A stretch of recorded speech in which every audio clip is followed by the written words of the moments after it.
the last day of the Dr. Joe Advanced Workshop, Mallorca, April 2019.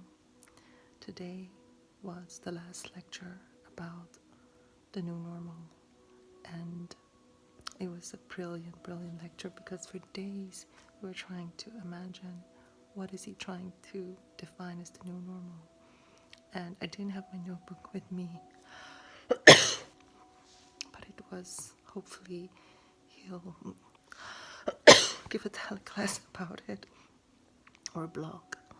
And so if you go to his blog, it's actually one of the few blogs I actually read. And seriously, if you don't have time to read his books, I would read his blogs. Like, every blog is mind-blowing in itself, and some of them have like part 1 and part 2. So one of the last blogs is about inversing the way we see the world is really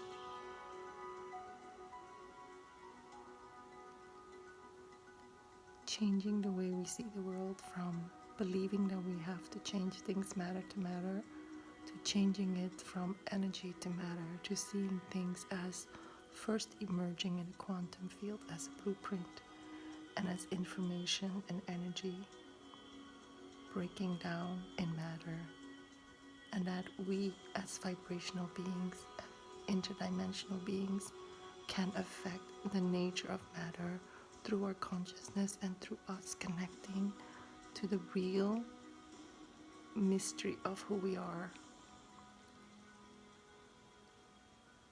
And so when you see all these testimonials of people healing, people creating things, you have to see it from another viewpoint. If you don't understand it, you need to start reading these blogs about the holographic nature of reality and how matter in different frequencies is collapsed through intention and through our focus and our consciousness. And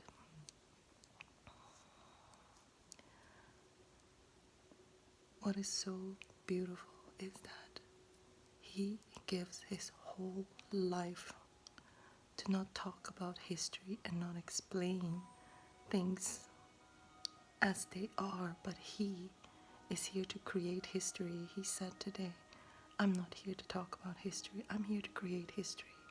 But it was an invitation to all of us to do the same. I found out yesterday actually, that when I sit in front of forks, they bent. And it was like a joke in the beginning, because I started looking whether I was crazy or whether I was doing I wasn't doing anything. I was just sitting in front of these forks, and I would find out that they were bent. And today was the second day it happened again, so I started asking other people, do you see that this is different, this fork is different than the other fork? And they were like, yeah. So I made pictures of it, and I started to Google forks bending, spoon bending, and all I found was that it was hogwash. But for me, it's reality that I sit at breakfast table or dinner table and I see matter changing just because of my energy field. And why is it changing recently? Because I've been changing my frequency, I've been changing my consciousness, I've been meditating for days and hours to increase my energy field and to go from some of the old programs I had about not being worthy, not being good enough, not being chosen, not being loved, to being worthy and to owning my power and to give away my victimhood, to sell my victimhood. It sounds so dramatic, but all of us have areas in our lives where we are victims. When we are victims, we need to think about we are allowing other people, events, other people's behavior dictate how we show up in life.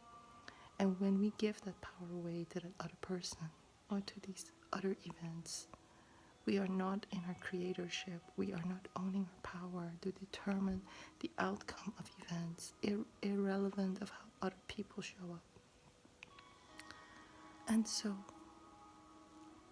I realized that there were areas in my life where I have been a victim for so long because I couldn't let go of the resentment. I couldn't let go.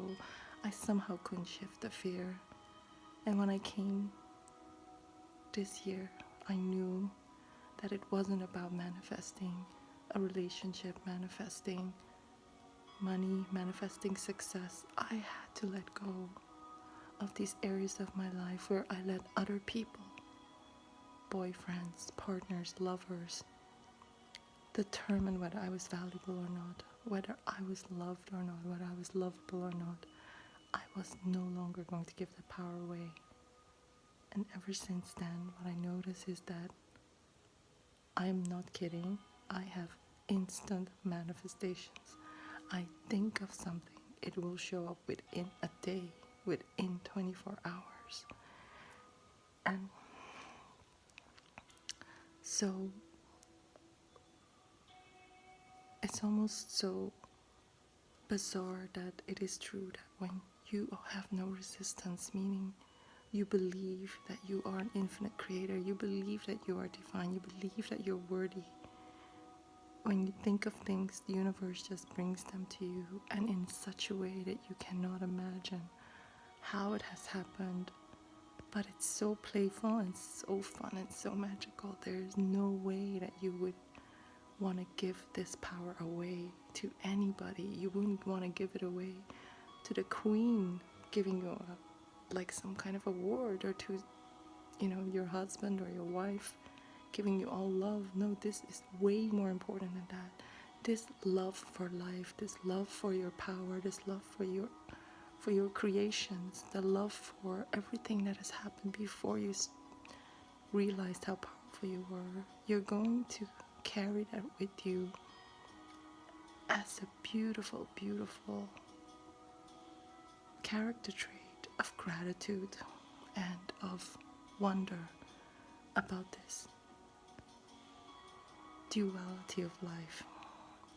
Life has so much duality, and this is where we get stuck. This is where we start to believe that we're limited. We start to become dependent on other things changing before we can change, and that is really the illusion that we have to let go to live in a new normal.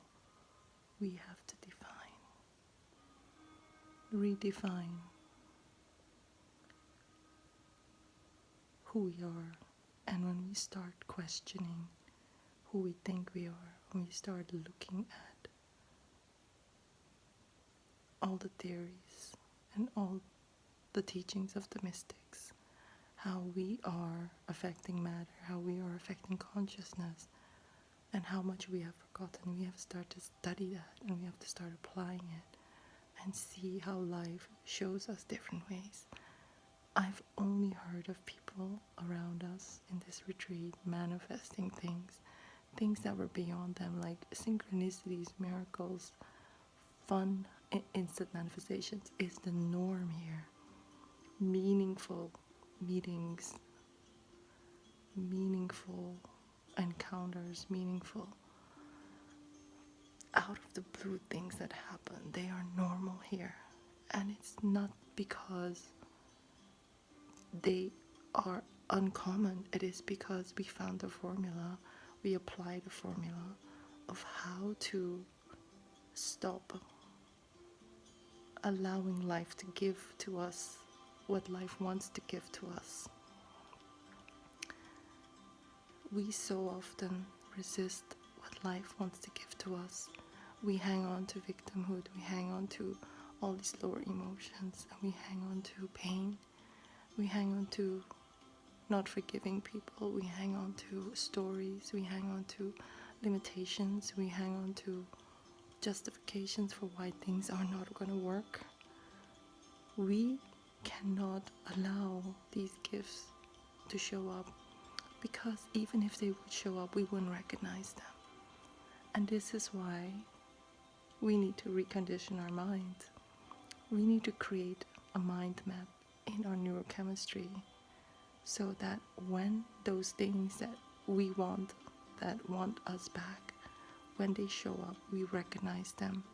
If we do not create these maps, if we do not teach our body that these things are normal, they will show up and they will make us scared. We will be too fearful to embrace the love that is there for us. We will feel too at risk when we are going to get that amazing opportunity. We're going to feel too much like a failure to own our success. And we're going to feel too unworthy to be loved by someone who loves us and chooses us. And so this is why I do the work, because I don't want to repeat history. I want to create history and be an example of the living truth, as are all these people that were here today, this week, and all the people that work with Dr. Joe. And there's so much more that I want to share, but it's late, and I don't want to wake up people in this hotel. I want to thank you for listening, and connect with me on social media if you want to follow me. Thank you for doing the work.